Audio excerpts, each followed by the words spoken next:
खूप दिवसांनंतर झालेली अभिषेक भाऊची भेट आणि त्याच्यामध्ये झालेले मित्रांचे जबरदस्त भांडण याचं कारण ऐकण्यासाठी तुम्ही शेवटपर्यंत बघतो व्हिडिओ बघा. कसं काय पब्लिक मस्त ना मजेत ना. मी तुमचा मित्र पंकज शिंदे, तुमचं स्वागत आहे आपल्या नवीन दैनंदिनीमध्ये. आज सकाळी सकाळी अभिषेक भाऊ आलेले याची बातमी कळताच आपण लवकर फ्रेश आवरून आपल्याला जायचं होतं बँकेमध्ये. अभिषेक भाऊ आपण मस्त फ्रेश मध्ये होऊन आपण निघालो होतो बँकेच्या दिशेने. अभिषेक भाऊ आले याची बातमी कोरोना व्हायरस सारखी सगळीकडे पसरली. मग त्याच्यामध्ये लगेच सगळ्या मित्रांचे फोन आल्यानंतर आपण पोहोचलो राहुल दादाकडे पोहोचल्यानंतर सगळी मैफिल तिथे जमलेली होती. मग अभिषेक भाऊ मस्त सगळ्यांची गाळाभेट झाल्यानंतर आपल्याला जायचं होतं व्हीआर ट्रेनिंग अकॅडमी येते, कारण की अभिषेक भाऊची थोडीशी मीटिंग होती. मग त्यासोबत आपण गेलो, मीटिंग वगैरे झाली, कॉफी वगैरे आपण घेतली. त्याच्यानंतर आपल्याला जायचं हॉटेल गोल्डन येते जाण्याचं कारण मित्रांनो, कारण की आपल्या भाच्याच्या नामकरणाच्या कार्यक्रमाचे आयोजन आपण गोल्डन हॉटेलमध्ये केले होते. डेकोरेशन कसं झालं ते तुम्हाला पुढे बघायला भेटणार, शेवटपर्यंत फक्त व्हिडिओ बघा. मग आपण थोडंसं पाणी करायला गेलो होतो. मग आपल्याला जायचं होतं आवरायला फ्रेश मध्ये एकदम. कार्यक्रमाचं सगळं डेकोरेशन वगैरे झालं. मग आपण निघालो होतो आपल्या घरच्या दिशेने आवरायला मस्त कडक इस्त्री कपडे घालून आपण निघालो तेजस भाऊकडून आपण मस्त कॅमेरा घेतल्यानंतर आपला थोडासा टाइम झाला. मित्रांचे लगेच फोनवर फोन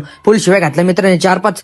मग त्यांच्या गोड शिवाय ऐकून आपण पोहोचलो. आपण कार्यक्रमात तिथं पोहोचल्यानंतर आपण बघितलं दाजी आणि दीदी एकदम मस्त फ्रेश आवरून आले होते. पिल्लूचं पण एकदम ओके वातावरण झालेलं होतं आणि सगळे भाई लोक एकदम कडक इस्त्रीचे कपडे घालून आलेले होते, उपस्थित होते सगळे जण. मित्रांनो तुम्हाला एक प्रश्न पडला असं आता ब्लॉग थोडेसे येत नाही लवकर कारण की मित्रांनो थोडंसं टाइम भेटत नाही, त्याच्यामुळे आपले ब्लॉग थोडे लेटच येणार आहे. तुमचं प्रेम आहे तसंच राहू दे. तुम्ही बघू शकता मित्रांनो डेकोरेशन इतकं सुंदर पद्धतीने झालेलं होतं. आपले मित्रच होते. तुम्हाला जर असं डेकोरेशन हवा असेल तर नक्की कमेंट करून सांगा आपल्या मित्रांचे कॉन्टॅक्ट. मग त्याच्यानंतर सगळ्यात शेवटचा कार्यक्रम झाला तो नामकरणाचा कार्यक्रम. बाळाचं नाव ठेवण्यात आलं आरवी. आणि या कार्यक्रमाची तुम्हाला फुल व्हिडिओ बघायचा असेल कशी एडिट झाली ते आपल्या भावाच्या राजाच्या आयडीवर पोस्ट होणार आहे, ते नक्की जाऊन बघा. आणि ते भांडणाचं कारण असं मित्रांनो, कारण की आमचा एक मित्र त्याच्या पायाला लागलेलं होतं. तुम्ही ते बघितलं असं वाकडीचा ब्लॉग, ते नक्की बघा तो जाऊन. ते लागलं होतं तरी तो एवढा लांब आला होता. त्याला मानला पाहिजे आणि त्याला इतके शिवाय घातल्या पोरांनी खूप, त्याच्यामुळे आमचे भांडणं झाले होते. तर मित्रांनो कसा वाटला ब्लॉग नक्की कमेंट करून सांगा. भेटू पुढच्या ब्लॉग मध्ये. जय साईनाथ.